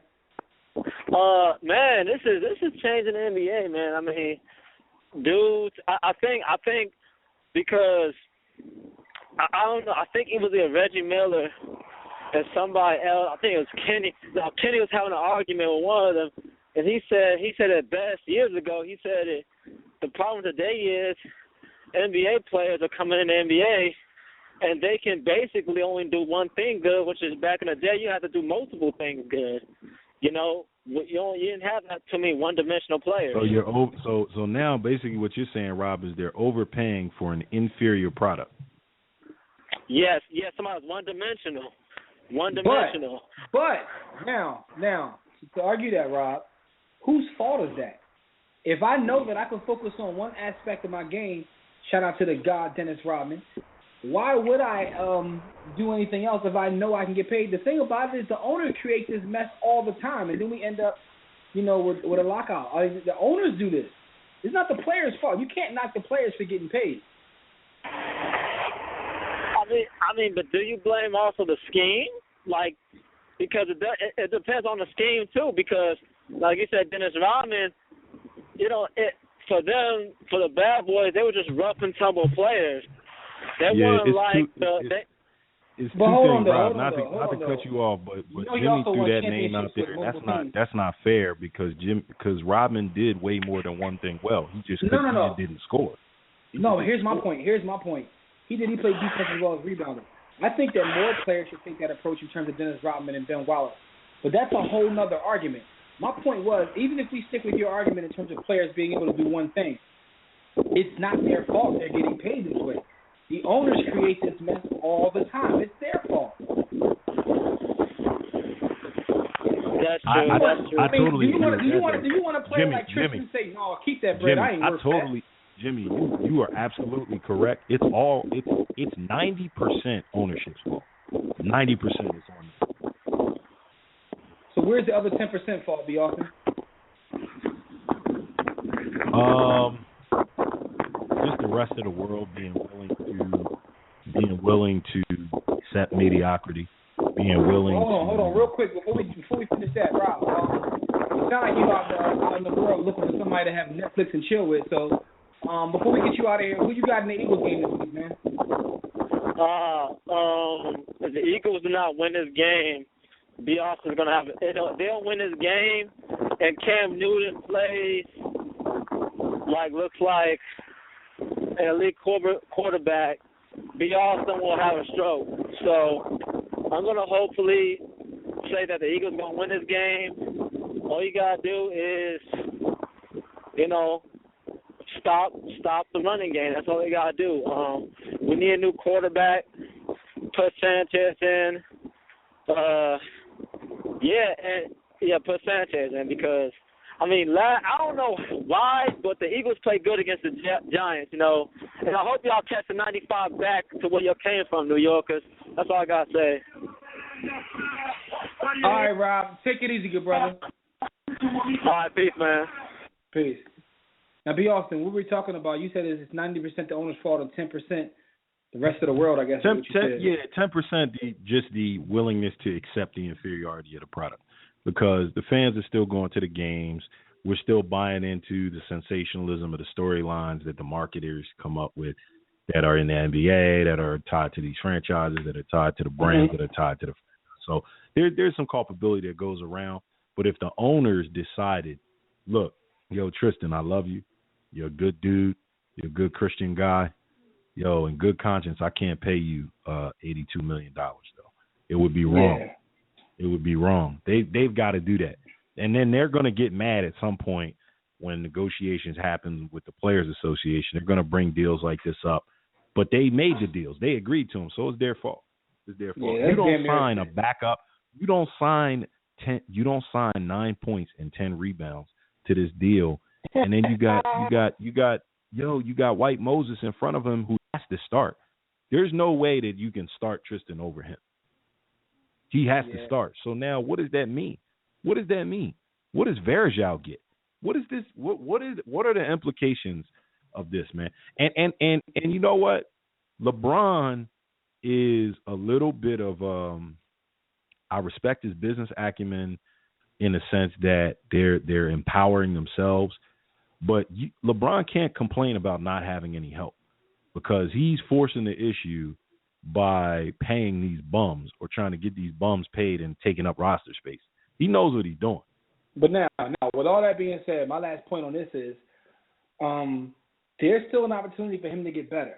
He played better this season than he did the previous season. I mean, Tristan still has the opportunity to become a player. And by them giving you that money, there's going to be expectations of you now that you didn't have before. So let's see if he can work with LeBron and those other guys and actually turn into a player. Yo, I don't think Jimmy, it's over. You're famous for saying, "Oh, he got paid. Now he's gonna chill." No, absolutely. But I'm saying this will tell a lot. He could chill now. He could chill now and be cool. But let's see if he does do that. Let's see if he tries to. Let's see if he accepts mediocrity. You know what I mean? Let's see what he does as a player. This will tell a lot. Keeping it in the NBA, this next story is one that I found extremely interesting. They polled a lot of execs. They polled the entire league, the NBA execs in the league. And the results were this, in terms of who would you start an NBA franchise with. The last couple of years has obviously been LeBron James. But this current year, most of the execs say that Anthony Davis is the player they would start their franchise with, not LeBron James. Of course, LeBron came after Anthony Davis, but Anthony Davis, they're saying, is now that guy. What's your opinion of that, B. Austin? Totally understand it. Are we considering age? Are we factoring in age, or are we saying that they're both? And that's the thing. That's the thing that people are missing. They're talking about right now. If we're factoring in age, I completely understand, and there's something to be said for, like, LeBron has a particular set of skills that make him a matchup nightmare, and he can legitimately play three positions. He can. All right. Anthony Davis affects the game in terms of production in a similar manner to LeBron. He's not better than LeBron. Not easy. LeBron is still the best player in the world. But you're gonna get double digit rebounds. You're gonna get double digit scoring. You're gonna get double and triple teams on Anthony Davis that open up and free up shooters that can stretch and space the floor. He's an underrated passer. And then defensively,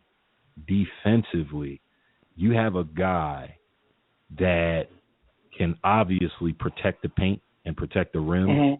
But in pick and roll basketball, when you have to switch, Anthony Davis can slide his feet left to right like Kevin Garnett in his prime. He can guard perimeter players legitimately. Like, he can get down in his defensive stance and slide his feet against three men easily, against most two guards definitely, and even against some point guards he can give them. That is the value that he brings in affecting the game, and that's probably why you're seeing GMs because he affects so many categories, both statistically and with the intangibles. He falls into that category with LeBron in the way that he affects the game. Not saying he's better than LeBron, but the effects are the same. When you ask yourself, well, how many categories does Anthony Davis's impact show up in? And it's got to be like 5, 6. He's a 5-tool player, to borrow a baseball slogan. He's a 5-tool player. So, and now they say that he's working on range, and he's going to add a 3-point shot to his game, which at one point he had, not NBA 3-point range, but he was a guard in middle school and going into high school. So he's familiar. He can shoot on the perimeter. I'm old school, so it's kind of, I'm up in the air as to how valuable that is. I know in today's game they place a lot of value on it. I don't want my 6'10" power forward shooting too many threes. Don't turn into Channing Frye. But I can see the value of that addition to his game, so that even adds another dimension. He can put the ball on the floor, go left, go right, finish both hands. Yo, he's a dynamic young player. Yeah, I think that a lot of people don't realize his talent because they haven't watched a lot of his games. But I think that'll change in his upcoming season because, he's becoming a star. I mean, he's gotten better since first coming into the league. I mean, he's lived up to the potential. So I see him getting better and better. Like, I damn near thought he should have been in the running for the MVP, maybe third last year. He's that good of a player. people just don't know it yet. They haven't seen his full game. He reminds me of a young Tim Duncan. Like, he's that good. He's that good of a player. So I totally get this. Specifically because we're not talking about body of work. We're talking about right now and building for the future, not necessarily what have you done and what will you do this season. If we're talking about that, LeBron is still the guy. Building a franchise, I could definitely see that because, first of all, NBA execs love to go with size calls. And this guy's skill set is man, it's amazing. You just laid it all out. I'm not going to repeat everything you said, but you laid it out. This guy's a phenomenal basketball player. So salute to Anthony Davis, another guy who got paid. But here's the thing about that. Everybody knows you're that guy now. So now we see whether he continues to ascend or what happens with him. We see that he has the work ethic, though, so I can see great things for him in his future, man. So salute to Anthony Davis. Last thing I want to talk about before we get into some football is this. It's the stat of the week, and this comes from CSN Philly. Since the start of the 2013 season, only 8 NFL players have more touchdown catches of at least 30 yards than Riley Cooper. Cooper has more long touchdowns during that 2.5-year span than Calvin Johnson as well as Julio Jones. Listen, Riley Rebel is catching the long ball, Paul. Chip Kelly is finding a way to make him a deep threat. Did you know this statistic? And what do you think when you see Riley Rebel's name? I absolutely was unaware of this statistic. I did know that the Eagles run Riley Rebel, the Prince of the Confederacy. They run him deep quite a bit, and a part of that is because of his baseball background. He was an outfielder, so he has a certain athletic skill set and ability with his eyes to find and track the ball. Not because he's fast, because he's slower than at least 4 members of the War Room Sports general staff. But he can track the ball in the sky pretty well. So they run a lot of 9 routes and posts and deep corners with him. A lot of deep corners, some fade routes, from the 20, deep red zone. I'm shocked at the number of dynamic, athletic players that he's ahead of on this list. That is shocking to me. But by the same token, I do know that the Eagles send him on long routes quite frequently. So now it's kind of like, okay, I hear him. A lot of fans have a problem, obviously, still with Riley Rebel. I wrote a blog on it. Let it go, man. He's he grew up probably in a racist environment and racist culture. There's a ton of other things to get irate and angry about when we look at tuition of this country and the systemic bias that's here. Riley not being keen on black people, not surprising. But that particular statistic, yeah, that was surprising to me. I was surprised. Yeah, definitely was. I mean, when I read that, I was like, whoa, and we watch the games and we see that. But, man, that goes to show you that he is an important part of this offense with Chip Kelly.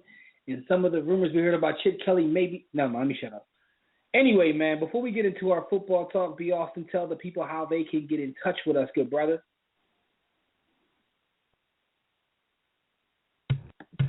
Absolutely. Check out our website at warroomsports.com. To call in and speak with us about any of today's topics, dial the Digital Extreme Technologies hotline at 323-410-0012. Press 1 when prompted. If you're already listening from your phone, press 1 if you want to talk. Absolutely, man. It's time to talk football, man. The NFL Wrap is definitely brought to you by Fanatics. And listen, you have to go to our website and check out all of our sponsors. But Fanatics is the actual company sponsoring this part of the show. And what Fanatics does is have amazing team apparel. You can get the best of your favorite team's merchandise as well as apparel from Fanatics. It's easy. Like I said, go to our website, and you want to click on the Fanatics logo, which we find on our sponsors page. Fanatics has NFL, NBA, NHL, MLB, even MMA gear. NCAA gear. We talked about HBCUs. They have HBCU gear on Fanatics. You can get it all from Fanatics. Go to warroomsports.com and click on that Fanatics logo. And we definitely want to thank Fanatics for their support of this podcast, The War Room. B. Austin, it is time to talk some NFL, good brother.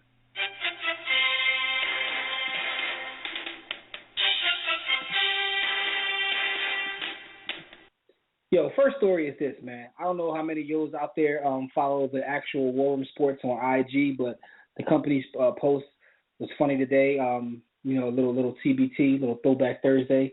And if you go to Instagram.com/War Room Sports, you'll see it. And it was a picture of the punt formation from the Colts. And we're still trying to figure out what on God's green earth were they doing. I mean, that was a fake punt formation unlike anything we've ever seen. They hiked the ball. It was the weirdest thing I've ever seen. I was like, am I dreaming watching this? B. Austin, WTF, brother? Yo, Austin. Anyway, I don't know what happened to B. Austin. He's back there messing with that chick again. Anybody out there who watched that game, let me know. I'm sorry about that. She's very pretty. I don't know what they were doing. At that point I wanted them to lose for even trying that and wasting time, wasting the viewers' time, wasting their opponent's time, wasting my time. That was never going to work. And if you're going to fake a punt, just line up and run a more conventional, not that a fake punt is a conventional play, but a more conventional fake.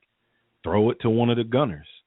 You know, have the up man, snap it to the up man and give him some blockers. Don't line up a wide receiver to snap the ball to a defensive back versus three other skill position players lined up on the line of scrimmage. What sense does that? What's the purpose? What do you hope to accomplish with that?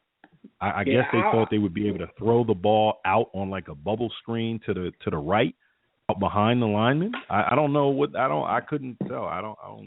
Yeah, it's kind of embarrassing. We did a show last week on Field Vision. The name of the show is Truck Strong, but for how long? Because we know that Chuck Pagano has to have heat in terms of his job. They were supposed to compete for a title, so now you're just embarrassing everybody. Dev had a theory. Your job's on the line, so that's what you do. Dev had a theory is, well, if you watch the play, when they came off the field, he said, why the hell did you snap the ball? Like, I don't, but even if you don't snap the ball, what were you doing anyway?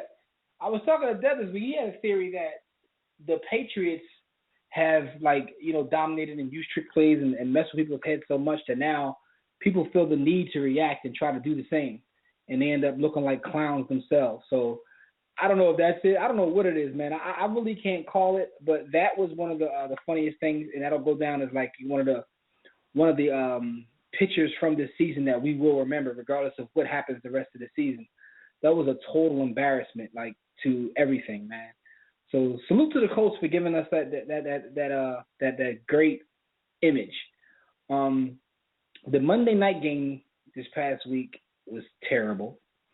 But the one thing that happened in this game was the Star Wars trailer. I just want to know, did you get a chance to see that trailer this past Monday night? And if so, what did you think about the Star Wars trailer? I'm a Trekkie and a Star Wars fan. Obviously, I'm super excited about the new movie, and they say that there's actually the potential. I gotta check you on something real quick. You said you're a Trekkie, a Techie and a Star. Which one are you, a Trekkie or a Star Wars fan? Star Wars and Trek and Star Trek. You can't be both, man. You gotta. I ride with both, man. I ride with both, man. I ride with both. They say that there's the potential of 6 additional movies, so I'm looking forward to that, man. Star Wars has been a staple in my life. So I was real excited. Obviously, there was some controversy on social media. There were some Caucasian fans that were highly offended by the fact that the protagonist in this new movie is of African descent, a black kid, and so they've started a hashtag movement, and they're producing content to say, this is contradictory to the canon, and my response to that is how would that be if you're dealing in science fiction? But I was excited, man. I thought the young man did a good job in the little snippet, and in an 88-second snippet, they basically shut the internet down, damn near. So, I would say out of the 8 billion people that live on this planet, at least 1 billion of them are interested in this content and in this movie. Also, somebody died over that whole we don't want a black guy playing the protagonist role. I saw Somebody that. I was killed like, himself.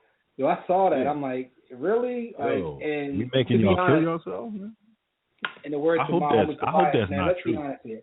Let's be honest here. I'm a huge Star Wars fan. I wouldn't call myself a Trekkie if my life depended on it. I respect Star Trek and all that, but I'm a Star Wars fan. I've always been a Star Wars fan. It's part of pop culture. It's part of life, man. I use Star Wars verbiage daily.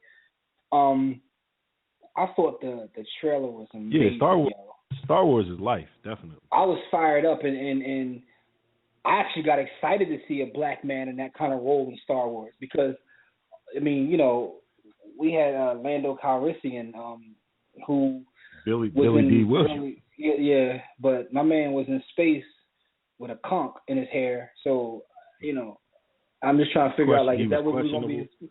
I mean, so this particular hero didn't go with the conch or the fried dot laid to the side. He was definitely nappy, natural. I get tired of watching space movies, and when they show us, man, the way we represent it, man, like I think about Chris Tucker in the joint with Bruce Willis, and his hair was all crazy. Yeah, I'm just thinking, man, like this dude looked like he was about that action boss, and so I thought this. Yo, I got a question. I got a question for you before we head into our NFL wrap a little further, Jimmy. Mm-hmm. I've heard rumors that there's going to be a black man playing James Bond. If they're killing themselves over Star Wars, what do you think's going to happen if that? Well, I don't know. I know that there was talk, but from what I hear, that's not official yet either. But it's interesting you bring that up because I was having this talk with someone earlier. I feel, man, it's a difficult topic for me because I understand that these characters don't belong to a race. They belong to writers. They don't belong to a race. But I feel weird when I see, like, a black Incredible Hulk or a black Batman or a black James Bond. It's like, yo, we have our own characters that already exist, and I'm one that wants to create new characters as opposed to always try to take these Europeans and be them. Like, that's just not what I'm on. We got Panthera, who was a hell of a character in Marvel. We got Bishop. I will actually support that point for you, brother. And I would say, being a huge James Bond fan and understanding his history, I don't want a black man to play James Bond because James Bond is based on Ian Fleming. And James Bond, his history, the history of the character, he's a Scottish noble who was orphaned as a child. So it kind of kills the history of the character. Now, I know the average fan, the layperson that just jumps into a James Bond movie for the action, doesn't go that deep into the character and doesn't know that. But for me, as you say, I would rather see new characters created that support stories that fit because we are colorful and dynamic. Yeah, and there's so much talent out there, and there's so many stories that have yet to be told. But I understand the other side as well. You have iconic figures such as a Superman or a Batman or a James Bond, and we want to show that people of color can also be these great American heroes, although James Bond's not American. But you get the point I'm trying to make. We want to show that. But if they ever came out with a black Superman, oh, my God. I think that might be the worst, B. Austin, like a black Superman. I already exist. Well, yo, we got to get into these games. Shout out to Adrian Peterson, man. We got to get into these games. And for the games we don't get to, everybody check out Phil Vision, which is also a podcast on the War Sports Podcast Network, as well as a video on our YouTube channel. We'll get into more games on that show, but the couple games that I definitely want to ask you about, one being your Philadelphia Eagles at the Panthers on Sunday Night Football. What do you think about this game, B. Austin? Who you got winning?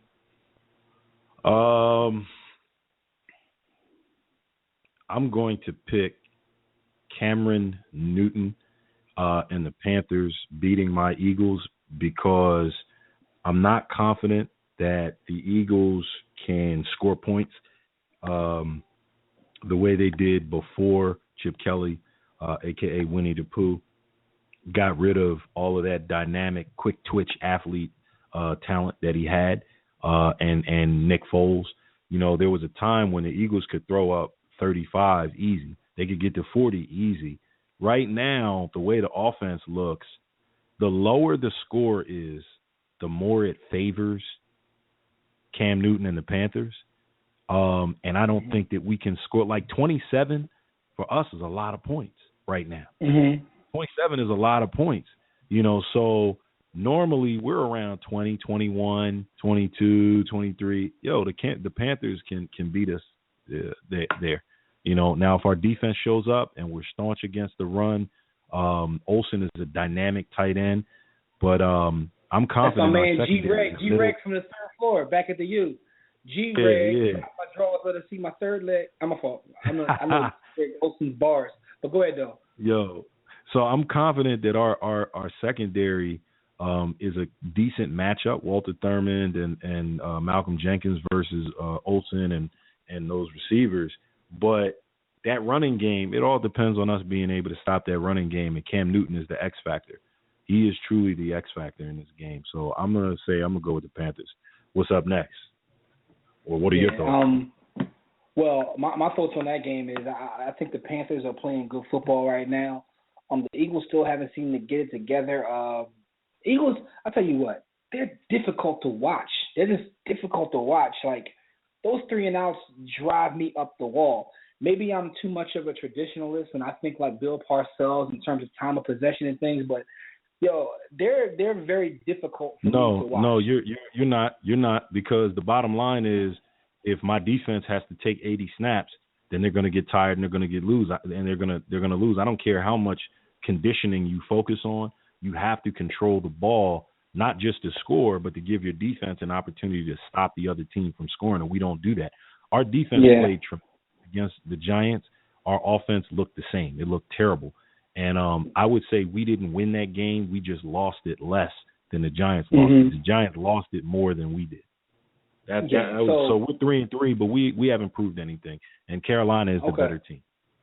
Yeah, I'm going with the Panthers because, like I said before, the past shows, Cam Newton is playing a lot better this season than he ever has. It may not be as great a statistical season, but when you watch him play, he's playing the position better than he's ever played it. Real quick, we got to get out of here, but I got to know who you got winning tonight. Seahawks at Niners. We're getting ready to start in a couple minutes. Who you got? Seahawks. Listen, man, you know why I'm here. That's all I'm going to say, but we got to get out of here. Thanks, everybody, for joining us in the War Room. We definitely appreciate all the support that we get from you guys week in and week out. Shout out to everybody in the chat room, those on Facebook, Twitter. The couple comments we got on Instagram, we appreciate all of that. The callers who called in, thank you. Special thanks to Fred Perdue for joining us to talk college football. Like I said, Fred, I know you're listening. We're going to check you from now on, but we appreciate all you do with college football. Tune in next week, same time, same place, live right here or on demand on the WRS Podcast Network for more great sports talk. Next week, we're going to talk about Week 7 of the NFL season and preview Week 8, along with the biggest stories in the week of sports. And you know how crazy sports is, so those stories could be pretty much anything. It could be, crime. It could be murder. It could be anything. So until then, enjoy your week. We'll see you right back here next time. Catch our conversations on Facebook, Twitter, Instagram. Everything is at War Room Sports. Check out everything we do, blogs, webcasts, our network podcast. Everything is warroomsports.com. Until next time, everybody, as we always say, don't accept mediocrity. Be steadfast in the war against ignorance, and we'll see you chumps on top.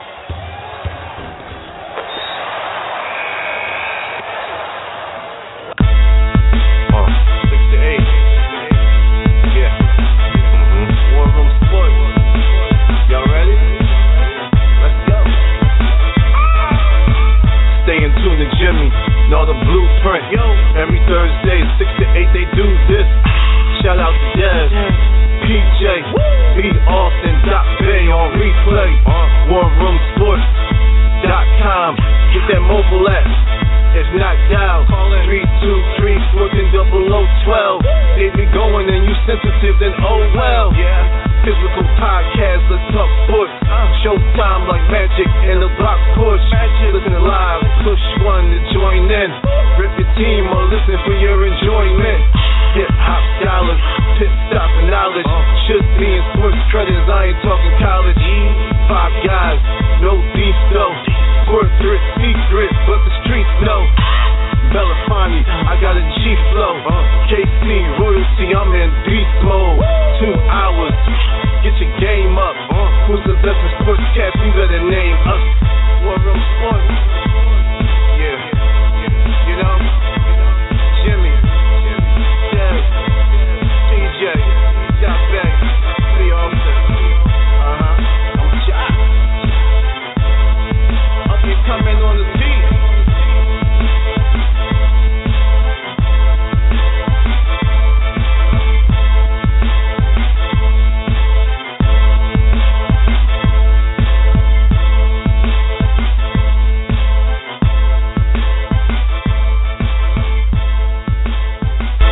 War Room Sports, www.warroomsports.com. What? Ain't no more to it.